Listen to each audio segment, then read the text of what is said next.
तो हम लोग अब पढ़ेंगे what are the factor that affect the ionisation enthalpy. Now there are certain factors which affects the ionization enthalpy.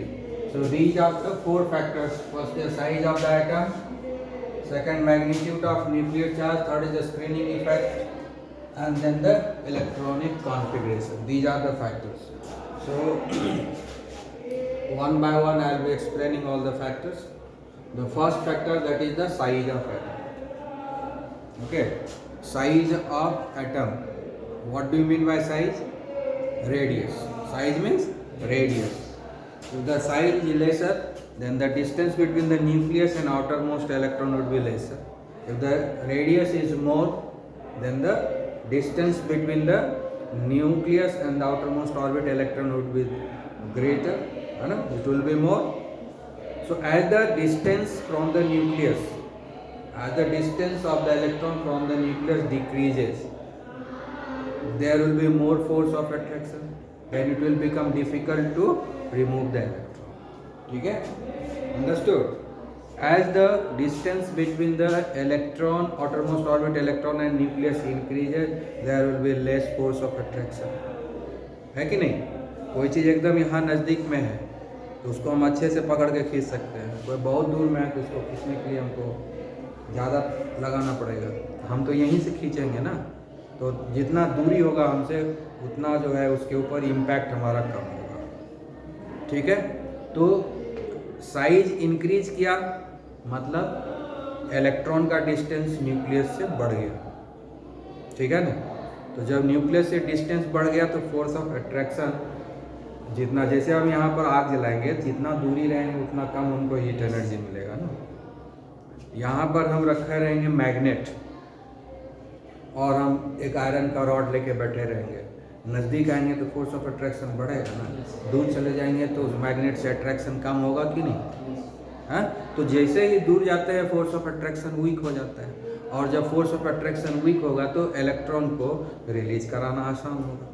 तो size जब इंक्रीज कर जाएगा, साइज बड़ा रहेगा यानी रेडियस ज़्यादा रहेगा, तो इलेक्ट्रॉन को रिलीज करना आसान होगा, यानी हमको कम एनर्जी देना पड़ेगा।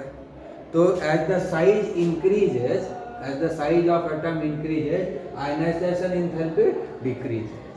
साइज इंक्रीज करेगा, साइज इंक्रीज करेगा तो आयनाइजेशन एंथैल्पी क्या होगा? डिक्रीज होगा। साइज इंक्रीज करेगा तो इलेक्ट्रॉन जो है डिस्टेंस में आ जाएगा, तो फोर्स ऑफ अट्रैक्शन कम हो जाएगा, और फोर्स ऑफ अट्रैक्शन कम होगा तो मिनिमम एनर्जी लगेगा, कम एनर्जी लगेगा उसको रिमूव करने के लिए, इलेक्ट्रॉन को रिमूव करने के लिए। आयनाइजेशन एंथैल्पी क्या है? It is the energy required to remove the electron, है ही ना। इलेक्ट्रॉन को रिमूव करने में जो एनर्जी लगता है उसी को आयनाइजेशन एंथैल्पी बोलते हैं। तो जब न्यूक्लियस से दूर रहेगा तो फोर्स ऑफ अट्रैक्शन कम रहेगा, उसको पुल करने वाला कैपेसिटी कम रहेगा, तो क्या होगा? जल्दी रिमूव कर देंगे, यानी हमको कम एफर्ट्स लगाना पड़ेगा। कम एफर्ट्स का मतलब क्या हुआ? कम एनर्जी लगाना पड़ेगा। तो as the size increases ionisation enthalpy decreases. आगे आवाज समझ में? तो साइज ऑफ एटम में क्या होगा? Size increases. अगर साइज इंक्रीज कर रहा है देन आयनाइजेशन एंथैल्पी, ठीक है, आयनाइजेशन एंथैल्पी क्या होगा? डिक्रीज करेगा। ठीक है, आयनाइजेशन एंथैल्पी को कैसे लिखते हैं? IG लिखते हैं, ठीक है, IE यहाँ पर ऐसे शॉर्ट में वर्ड में लिखना है तो लिखो आयनाइजेशन एंथैल्पी। समझ गया? हाँ, क्लियर?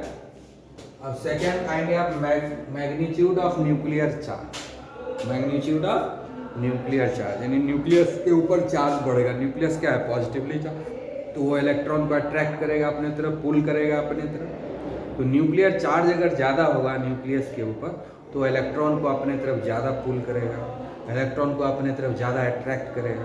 तो जब इलेक्ट्रॉन को अट्रैक्ट करेगा ज़्यादा, उसको रिमूव करना मुश्किल होगा ना।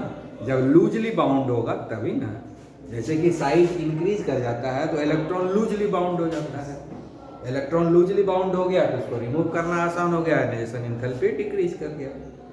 उसी तरह से न्यूक्लियर चार्ज जब इंक्रीज होगा ठीक है, तो क्या होगा, ये स्ट्रांगली बाउंड होगा। तो अगर न्यूक्लियर चार्ज डिक्रीज कर जाता है तो लूजली बाउंड हो जाएगा इलेक्ट्रॉन। न्यूक्लियर चार्ज कम हो गया, फोर्स ऑफ अट्रैक्शन कम होगा। न्यूक्लियस और आउटर मोस्ट इलेक्ट्रॉन के बीच में फोर्स ऑफ अट्रैक्शन कम होगा तो कम पुल करेगा, ठीक है ना। तो क्या होगा, कम एनर्जी लगाना पड़ेगा रिमूव करने के लिए। आई बात समझ में। इसलिए न्यूक्लियर चार्ज डिक्रीज करेगा तो आयनाइजेशन एंथैल्पी इंक्रीज करेगा, ठीक है। तो हम यहाँ पर क्या लिख सकते हैं कि अगर ये न्यूक्लियर चार्ज अगर डिक्रीज करता है, nuclear charge decreases, then ionisation enthalpy क्या होगा, आयनाइजेशन एंथैल्पी को हम शॉर्ट में लिख रहे हैं IE, ठीक है। क्या होगा, इंक्रीजेस, इंक्रीजेस, डिक्रीजेस तो डिक्रीजेस होगा,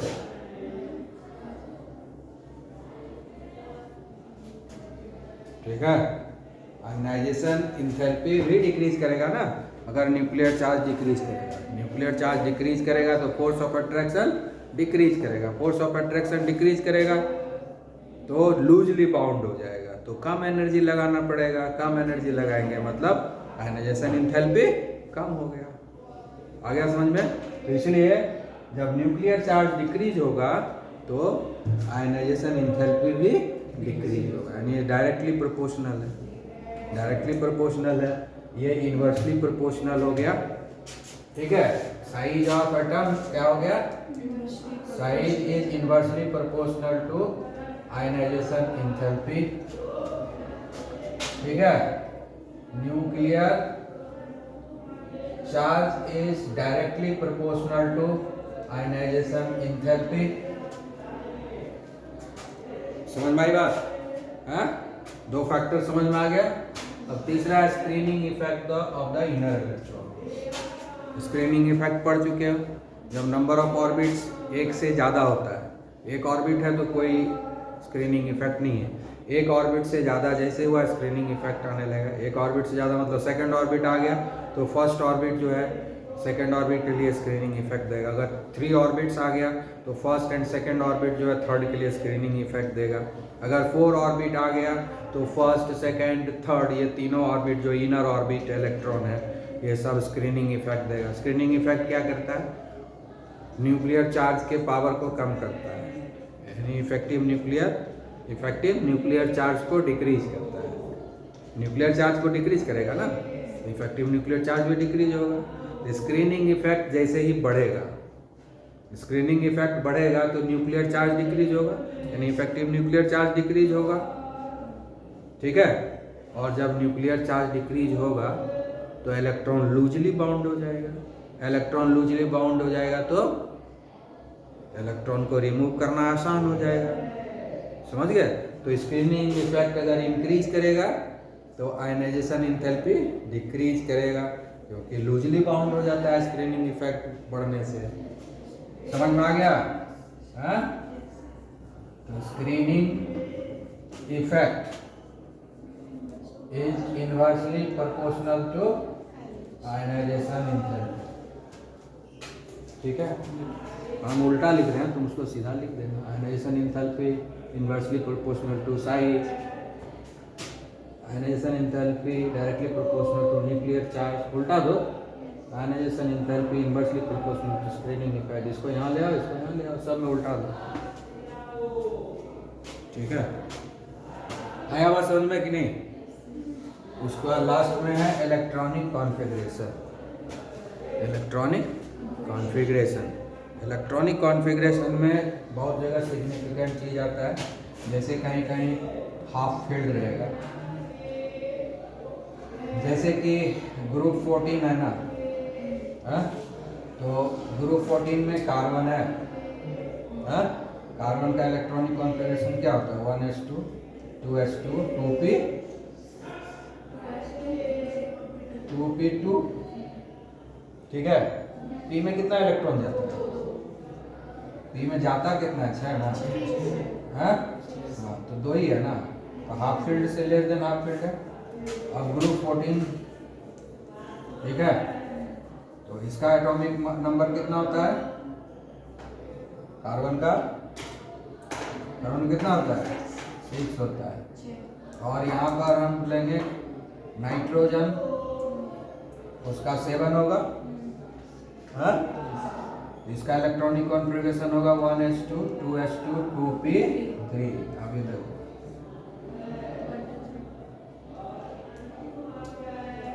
पढ़ाए थे ना, मैक्सिमम मल्टीप्लिसिटी हाफ फील्ड पहले करेगा। अब देखो नॉर्मली क्या होगा, इधर से इधर जा रहा है तो साइज घटेगा, इधर से इधर जा रहा है ना, पीरियड में जा रहा है, दोनों सेम पीरियड में है तो लेफ्ट टू राइट जाएगा, लेफ्ट टू राइट जाएगा। अब क्या होगा? साइज घटेगा, साइज घटेगा। अब क्या है? अनेसन इंथैल्पी इंक्रीज करेगा कि डिक्रीज करेगा? डिक्रीज करेगा, लेकिन यहाँ इंक्रीज कर जाएगा, यहाँ इंक्रीज कर जाएगा। साइज यहाँ पर डिक्रीज कर रहा है ना, अगर यहाँ पर साइज डिक्रीज कर रहा है तो साइज जब डिक्रीज करेगा तो इनवर्स रिलेशन है कि डायरेक्ट रिलेशन? साइज जब डिक्रीज करेगा तो आयनेशन एंथैल्पी इंक्रीज करेगा ना, लेकिन प्रैक्टिकली यहाँ उल्टा होता है। प्रैक्टिकली साइज डिक्रीज कर रहा है, ठीक है। अब आयनाइजेशन एंथैल्पी किसका ज्यादा हुआ, इसका किसका? आयनाइजेशन एंथैल्पी इसका ज्यादा हुआ। क्यों होगा मालूम है? ये लेस देन हाफ फील्ड और ये हाफ फील्ड है, तो ये एक्स्ट्रा ऑर्डिनरी स्टेबल है, इससे इलेक्ट्रॉन रिमूव करना बहुत डिफिकल्ट है। तो इसके कंपैरिजन में इसका जो आयनाइजेशन एंथैल्पी होगा एक्सट्रीमली हाई होगा। हल्का फुल्का डिफरेंस होता है नॉर्मल कंडीशन में। अभी इस दोनों के बीच में आयनाइजेशन एंथैल्पी में डिफरेंस काफ़ी ज़्यादा होगा, हाई हो जाएगा, वेरी हाई। क्यों? क्योंकि ये लेस देन हाफ फील्ड है, तो यहाँ लेस देन हाफ फील्ड है तो यहाँ अनस्टेबल है, इसलिए यहाँ से इलेक्ट्रॉन रिमूव करना आसान है। ये हाफ फील्ड है, एक्स्ट्रा ऑर्डिनरी स्टेबल है। हाफ फील्ड, कंप्लीटली फील्ड और एम्प्टी बताया था, एक्स्ट्रा ऑर्डिनरी स्टेबल होता है। Half field, empty and completely field, extra ordinary stable होता है। ये हाफ फील्ड है तो एक्स्ट्रा ऑर्डिनरी स्टेबल है ना, इससे इलेक्ट्रॉन को रिमूव करना डिफिकल्ट है, तो एनर्जी ज़्यादा देना पड़ेगा, इसलिए यहाँ पर आयनाइजेशन एंथैल्पी एक्सट्रीमली हाई हो जाएगा, ठीक है। अब देखो, अब ग्रुप ये तो ग्रुप 15 में होगा, हमारे जगह 14 लिखा हुआ है। अब आ गया ग्रुप 16, ऑक्सीजन 8 होगा, इसका इलेक्ट्रॉनिक कॉन्फ़िगरेशन है 1s2 2s2 2p4, more than half field हो गया, मोर देन हाफ फील्ड हो गया, अनस्टेबल हो गया। नॉर्मल कंडीशन में साइज डिक्रीज कर रहा है, तो इससे इसका ज़्यादा होना चाहिए आयनाइजेशन एंथैल्पी की नहीं, इससे इसका आयनाइजेशन एंथैल्पी ज़्यादा होना चाहिए क्योंकि साइज डिक्रीज कर गया इसके कंपैरिजन में, हाँ, लेकिन कम हो गया। साइज इंक्रीज इधर डिक्रीज कर गया ना, नॉर्मल पीरियड में क्या होता है, साइज डिक्रीज करता है लेफ्ट टू राइट ना, तो इससे जो कम साइज हुआ ना इसका, तो साइज जब कम होगा तो अभी तुरंत पढ़ेंगे कि साइज ऑफ एटम डिक्रीज करता है तो आयनाइजेशन एंथैल्पी इंक्रीज करता है, तो ये इसका आयनाइजेशन एंथैल्पी इससे हाई होना चाहिए कि नहीं होना चाहिए, लेकिन प्रैक्टिकली हाई नहीं है, थियोरेटिकली हाई दिख रहा है, थियोरेटिकली होना चाहिए इसको हाई, लेकिन प्रैक्टिकली लो आ रहा है, इससे कम आ रहा है। क्यों? उसका रीजन है इलेक्ट्रॉनिक कॉन्फ़िगरेशन, उसका रीजन है इलेक्ट्रॉनिक कॉन्फ़िगरेशन। इसका जो इलेक्ट्रॉनिक कॉन्फ़िगरेशन है वो एक्सट्रीमली स्टेबल है। ये मोर देन हाफ फील्ड है, 2p6 होता है ना कंप्लीटली फील्ड, तो 2p3 हाफ फील्ड होगा, 2p4 क्या हो गया, more than half field. Less than half field और मोर देन हाफ फील्ड दोनों ही अनस्टेबल होता है,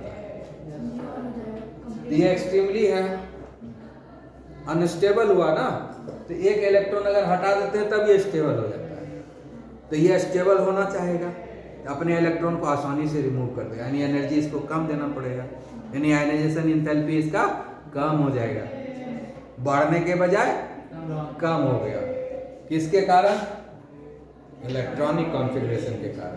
तो हमको जब हम नॉर्मल क्वेश्चन आएगा तो हम ये चारों फैक्टर को स्टडी करेंगे कि कौन फैक्टर प्रैक्टिकली क्या होता है देख लेंगे, और थियोरेटिकली एक्सप्लेन करने के लिए देखेंगे ये चारों फैक्टर में से कौन फैक्टर को अप्लाई करें कि मेरा आंसर सही हो जाए। तो रीजनिंग क्वेश्चन जो होता है ना, क्वेश्चन में ही आंसर होता है ना, लकीर के फकीर नहीं बनना है, यही यही यही थे। हम बहुत कुछ ट्राई करेंगे, है कि नहीं, बहुत कुछ ट्राई करेंगे जिससे एक्सप्लेन हो। जैसे आजकल T20 खेलता है, कोई नियम कानून से खेलता नहीं है ना। सूर्य कुमार को देखा है, कहाँ का बॉल कहाँ मारता है, कोई नियम कानून है उसके पास। क्रिकेट का सारा नियम फेल हो गया, बॉलर बॉलिंग करना छोड़ देगा, वहाँ जाकर के यहाँ मारता है, और कितना तेजी से वहाँ पहुँचता है पता भी नहीं चलता है। दूसरा करने जाएगा तुरंत आउट हो जाएगा। तो वही बात है कि प्रैक्टिकली जो हो रहा है उसको यहाँ पर एक्सप्लेन करना है। नियम कानून पर एकदम कि यही नियम है, हम यही चलेंगे, वैसा नहीं होता है। केमिस्ट्री में भी जरा ध्यान देना है,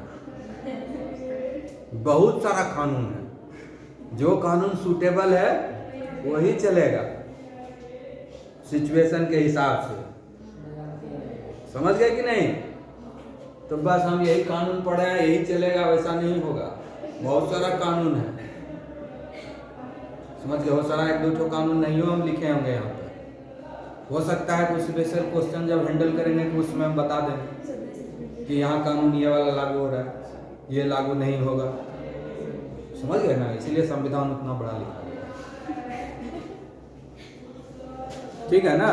हाँ, तो भाई चारों को चारों एप्लीकेबल नहीं होगा, जे अप्लाई हो जाए, जिससे एक्सप्लेनेशन हो जाए, जिससे एक्सप्लेनेशन हो जाए वही लागू होगा, उसी से हमारा आंसर आ जाए। हमको बस ध्यान रखना है प्रैक्टिकल क्या हो रहा है, वही हमारा आंसर आना चाहिए। उसको एक्सप्लेन करने के लिए जैसा कानून बनाना है बना देंगे,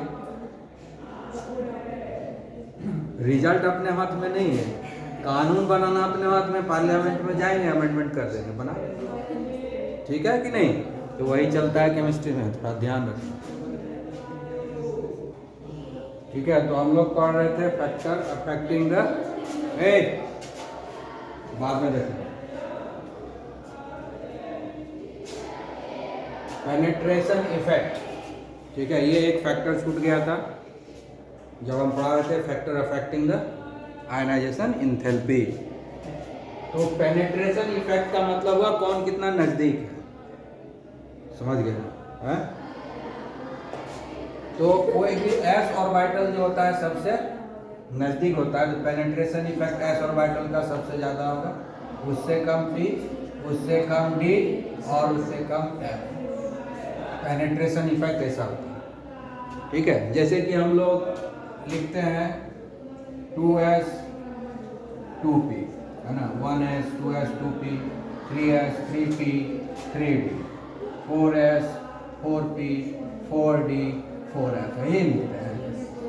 तो सबसे नजदीक क्या है 4s, यानी जितना नजदीक न्यूक्लियस के रहेगा उसका पेनिट्रेशन इफेक्ट उतना ज़्यादा होता है। पेनिट्रेशन इफेक्ट मतलब कितना नज़दीक है, जितना नज़दीक होगा उतना ज़्यादा न्यूक्लियस का उसके ऊपर इम्पैक्ट होगा, उसको न्यूक्लियस उतना इफेक्टिवली अपने तरफ पुल करेगा, तो अंदर की तरफ चला जाएगा, इसीलिए इसका नाम दिया गया पेनिट्रेशन इफेक्ट। आई बात समझ में, क्योंकि जितना नज़दीक है न्यूक्लियस उतना वो इफेक्टिवली उसको अपने तरफ खींचेगा।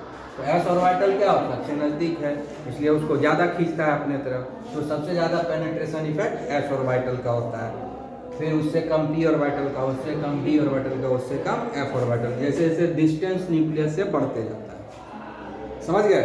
तो एस ऑर्बिटल में अगर इलेक्ट्रॉन है, मान लो ऐसा कोई केस, दो एलिमेंट आ गया, दो एलिमेंट आया और लास्ट इलेक्ट्रॉन उसका एस में है और किसी में लास्ट इलेक्ट्रॉन पी में है, मान लो एक का है 2s1 और दूसरा एलिमेंट लिए उसका इलेक्ट्रॉनिक कॉन्फ़िगरेशन है 2p1।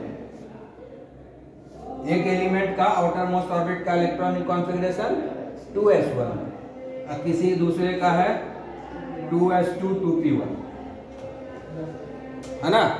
आया बस समझ में। तो लास्ट टू है, दोनों में तो एक ही इलेक्ट्रॉन है लास्ट में, तो ये s ऑर्बिटल ज्यादा नजदीक है, p ऑर्बिटल थोड़ा दूर है, तो पेनिट्रेशन इफेक्ट इसमें ज्यादा है, इसको रिमूव करना मुश्किल होगा। पेनिट्रेशन इफेक्ट ज्यादा होगा तो रिमूव करना डिफिकल्ट होगा, तो आयनाइजेशन एंथैल्पी ज्यादा होगा क्योंकि एनर्जी ज्यादा लगेगा। इस इलेक्ट्रॉन को रिमूव करना डिफिकल्ट होगा इस p इलेक्ट्रॉन को रिमूव करने के मुकाबले।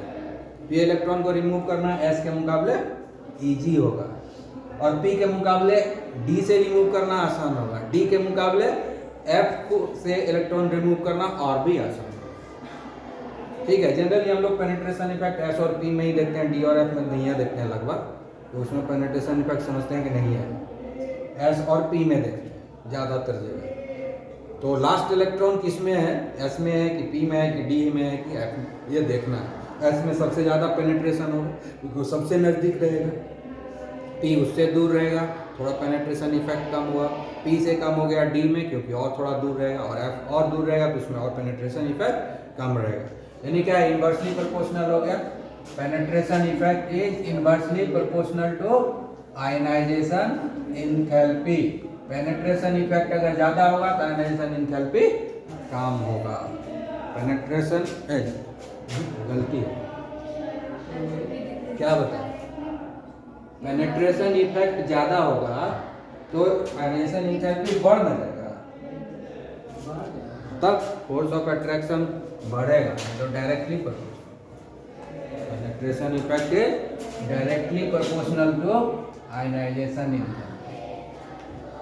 समझ गए, पेनिट्रेशन इफेक्ट बढ़ेगा तो फोर्स ऑफ अट्रैक्शन बढ़ेगा। पेनिट्रेशन इफेक्ट मतलब वो नजदीक आ गया, नजदीक आ गया तो फोर्स ऑफ अट्रैक्शन बढ़ गया, फोर्स ऑफ अट्रैक्शन बढ़ गया तो इलेक्ट्रॉन को रिमूव करना आसान नहीं होगा, डिफिकल्ट होगा, और डिफिकल्ट होगा तो एनर्जी ज़्यादा देना होगा। एनर्जी ज़्यादा देने का मतलब है आयनाइजेशन एंथैल्पी इंक्रीज कर गया, तो डायरेक्ट रिलेशनशिप हुआ ना, पेनिट्रेशन इफेक्ट इंक्रीज है तो आयनाइजेशन एंथैल्पी भी इंक्रीज करेगा। ठीक है, जैसे s ऑर्बिटल से डिफिकल्ट है इलेक्ट्रॉन को निकालना p के कंपैरिजन में, तो यहाँ पर पेनिट्रेशन इफेक्ट ज़्यादा हो गया, यहाँ आयनाइजेशन एंथैल्पी ज़्यादा होगा और यहाँ कम होगा। आ गया क्लियर बात, अंडरस्टूड प्रॉपरली। तो अब हो गया कंप्लीट, सारा फैक्टर उसका डिस्कस हो गया। ठीक है, तो इन जनरल क्या होता है, value of ionisation enthalpy increases. किसी भी पीरियड में जब लेफ्ट टू राइट जाएंगे तो आयनाइजेशन एंथैल्पी क्या होगा, इंक्रीज करेगा। ठीक है, क्यों इंक्रीज करेगा, कोई भी पीरियड में, इन पीरियड, ठीक है, जब हम लेफ्ट टू राइट जाते हैं तो क्या होता है, लेफ्ट टू राइट जाएंगे तो एटॉमिक साइज डिक्रीज है, एटॉमिक साइज डिक्रीजेस, और स्क्रीनिंग इफेक्ट सेम रहता है। स्क्रीनिंग इफेक्ट क्या होता है, सेम रहता है, जिससे कोई फर्क नहीं पड़ रहा है। ठीक है, दूसरा effective nuclear charge, effective nuclear charge पढ़ाए थे ना, effective nuclear charge increase. Effective nuclear charge क्या होता है, इंक्रीजेस। तो जब इफेक्टिव न्यूक्लियर चार्ज इंक्रीज करेगा तो लूजली बाउंड नहीं रहेगा, सक्सेसिवली वो टाइटली बाउंड हो जाएगा, है ना। सो electron become successively, electron become tightly bound, successively electron become